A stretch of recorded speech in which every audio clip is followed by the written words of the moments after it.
¿Qué responderías si alguien te pregunta quién eres?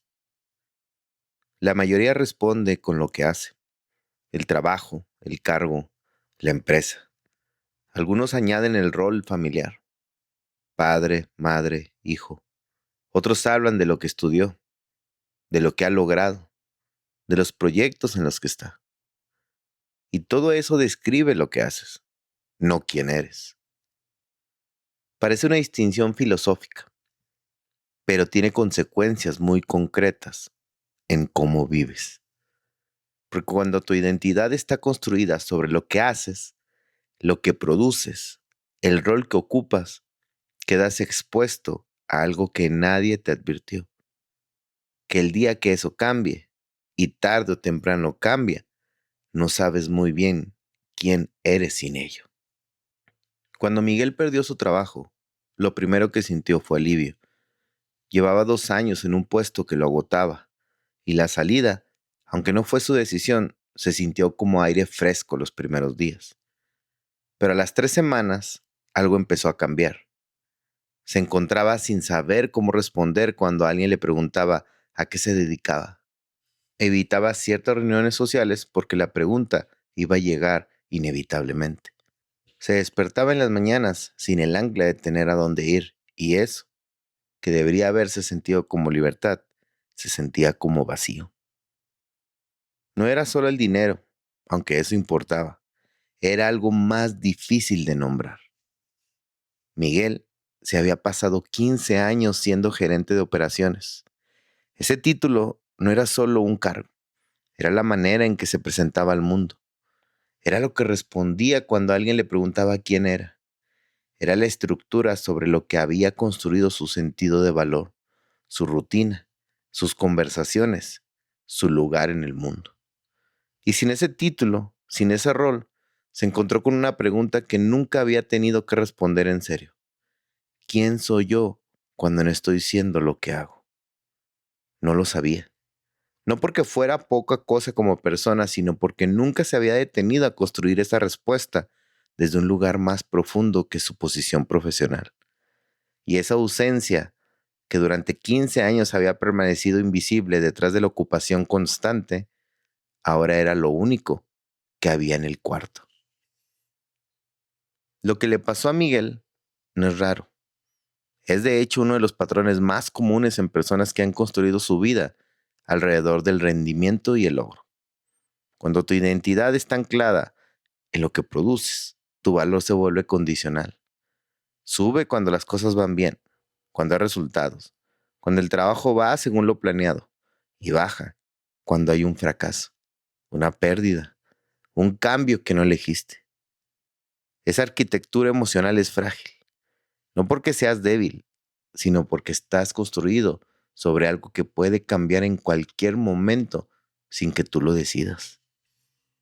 Hay una idea que aparece en distintas tradiciones de sabiduría y que se puede leer de muchas maneras, pero que en su esencia dice lo mismo.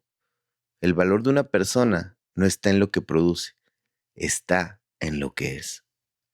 En Génesis, antes de que existiera ningún trabajo, ningún logro, ninguna función social, dice que el ser humano fue creado y que era bueno.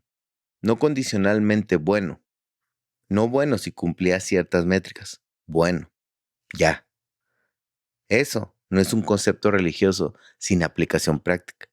Es una base, una desde donde construir una identidad que no depende de si el trabajo va bien esta semana o si el proyecto salió como esperabas. Cuando operas desde esa base, los fracasos duelen pero no te destruyen. Los cambios incomodan pero no te borran. Porque lo que eres no estaba en el cargo ni en el resultado. Estaba en ti antes de todo eso. Miguel tardó varios meses en encontrar eso, y le encontró no buscando el siguiente trabajo, sino preguntándose por primera vez en muchos años qué quedaba cuando le quitabas el título. Lo que encontró lo sorprendió. Había más de lo que esperaba. Antes de cerrar este episodio, quiero pedirte algo que puede incomodar un poco, especialmente en lunes, que arranca con toda la semana por delante. Tómate 2 minutos hoy. Puede ser en el coche antes de entrar a la oficina. puede ser en el lunch, puede ser antes de dormir y responde esta pregunta por escrito. ¿Quién soy yo cuando le quito lo que hago? No la versión aspiracional, la versión honesta de hoy. Recuerdo haber hecho este ejercicio en un momento donde había dejado de hacer algo que me definía mucho. Y me encontré mirando la hoja en blanco más tiempo de lo que me esperaba. Lo que creí que era una respuesta fácil resultó ser mucho más esquiva. Y en esa incomodidad, en ese espacio donde no tenía respuesta inmediata, encontré preguntas sobre mí mismo que llevaban tiempo sin hacerse. No tienes que tener la respuesta perfecta hoy, pero sí vale la pena saber si la tienes o si todavía está pendiente de encontrar. Arrancamos una semana nueva y hay algo que me parece importante decir antes de que empiece. El trabajo que vas a hacer esta semana importa. Las responsabilidades que tienes importan. El esfuerzo que pones en lo que haces tiene valor. Pero tú tienes valor antes de todo eso. No como premio por producir, no como resultado de haber demostrado suficiente antes. Y cuando eso está claro por dentro, algo cambia en cómo llegas a cada tarea, a cada reunión, a cada conversación difícil.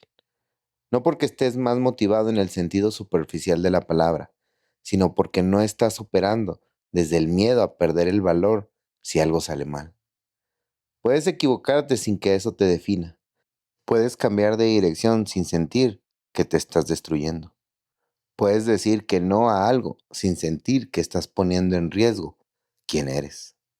Esa libertad que parece intangible cambia de manera muy concreta la calidad de las decisiones que tomas y está disponible para cualquiera que decida anclar su identidad en algo más profundo que el rol que ocupa hoy.